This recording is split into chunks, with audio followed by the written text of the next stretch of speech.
According to the FBI, hate crimes in America targeting Muslims or people who just appear to be Middle Eastern surged in the aftermath of 9/11. There is this cloud, with the hate crimes, with the profiling, with being rounded up. Again, I think this illustrates the power of film, that in spite of the reality, in spite of the material that we know to be true, we still embrace the mythology. The mythology is still a part of our psyches. Stereotypes take a long time to wither away. And for many of us, we're comfortable with our prejudices. We don't want to change. We've grown accustomed to this face.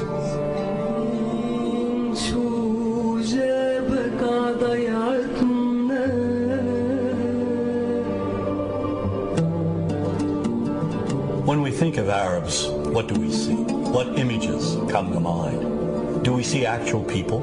People who, despite real cultural or geographical differences, do pretty much the same things that we do. When we think of Arab women, what images come to mind? Do we see women who laugh and play and who adore their children? Women who work in the home as well as outside? Would it come as a surprise to know that in many Arab countries, a majority of college students are actually women? What's our immediate image of Arab men? Do we see loving fathers? Men who want to provide for their families? What about Arab teenagers?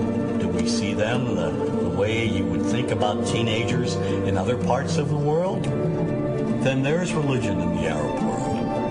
Do we see it as all-encompassing, dominating everything else?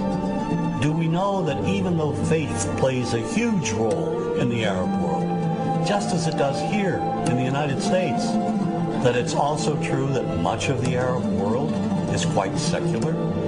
When we think of Arabs and religion, does Christianity come to mind? Do we remember that there are over 20 million Christians in the region who have lived side by side in harmony with Muslims for centuries? To their credit, some filmmakers have shown Arabs and American Arabs in all their complexities. An excellent way to shatter a stereotype is through laughter, through comedy. So we have comedians. Comedians have done this historically. Black comedians, Jewish comedians. So we see Arab comedians doing this, and this is one way to release the tension. My name's on a credit card, true story. Guy behind the counter picked up my credit card, sees the envelope card, looks at me all weird. He's like, hey, buddy, what kind of name is, that?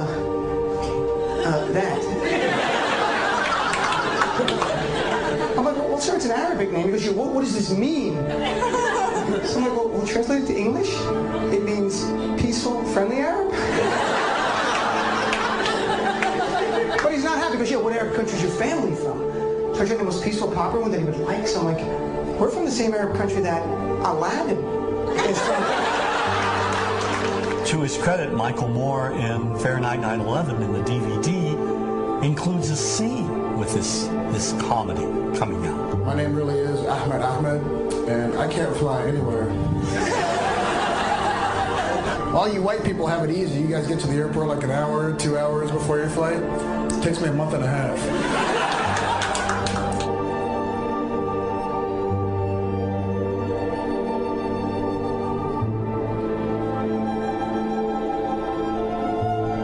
Nous vivons dans un monde qu'on peut critiquer, qui est le monde de la dérision.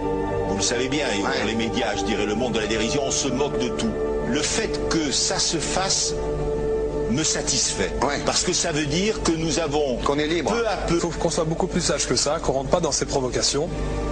Et c'est pour ça que... C'est l'autocensure, ça, Jamel. Tu comprends ce que je veux dire? Si on commence à pas faire de dessin pour pas choquer les musulmans... Non, c'est-à-dire que pour moi... C'est de l'autocensure. C'est la liberté d'expression. Pour moi, la liberté d'expression, la liberté d'expression et le respect font partie, sont mariés ensemble. Moi, je suis pour la liberté d'expression. Mais si je vais blesser une personne, pourquoi blesser la personne? Non, mais si moi j'ai envie de faire une caricature sur Mahomet ou sur un rabbin ou sur Jésus-Christ, il faut que j'ai le droit de le faire. Tu comprends? C'est ça la France. Quand tu sais que tu vas blesser 10 millions de personnes, pourquoi tu vas les blesser? Pourquoi? C'est la liberté, c'est ça. C'est la liberté de...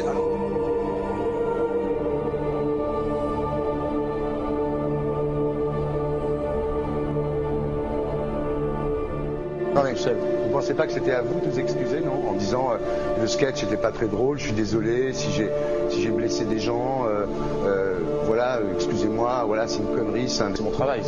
Mais vous ne referiez pas le même sketch quand même? Mais le spectacle que je fais reprend en grande partie les lignes de ce sketch. Mais il y a un truc que je ne comprends pas sur cette affaire, c'est qu'à aucun moment vous avez senti le besoin de vous excuser et que vous en avez rajouté. C'est tellement surprenant, c'est tellement inadmissible que j'en suis choqué. Voilà. Dans un pays où on peut parler, on peut s'exprimer. Et là, pourquoi tout d'un coup, sur un sujet, on ne pourrait pas s'exprimer? Vous savez bien pourquoi on ne peut pas s'exprimer. Pourquoi? Parce que dans ce pays, on a envoyé pendant la guerre des juifs dans des chambres à gaz et que ça crée un petit problème quand même. Vous voyez ce que je veux dire? Dans ce pays, on a envoyé pendant 400 ans des centaines de millions de Noirs. Il y a eu 400 ans d'esclavage. Et pourtant, ça n'a pas empêché Michel Leb de faire un sketch qui m'a fait marrer. Où il faisait un noir, et à la fin, il faisait un singe, et en parlant des narines, en parlant des lunettes. En tout cas, lui, il n'a pas été interdit d'exercer son travail. Il a même eu la Légion d'honneur. Quelqu'un qui a toute sa famille qui a été exterminée dans un camp de concentration et qui voit quelqu'un à la télé qui dit Israël, vous vous rendez compte? Je ne sais pas. Non, il y a des moments où même si on connaît les gens, même si on les a invités, on leur...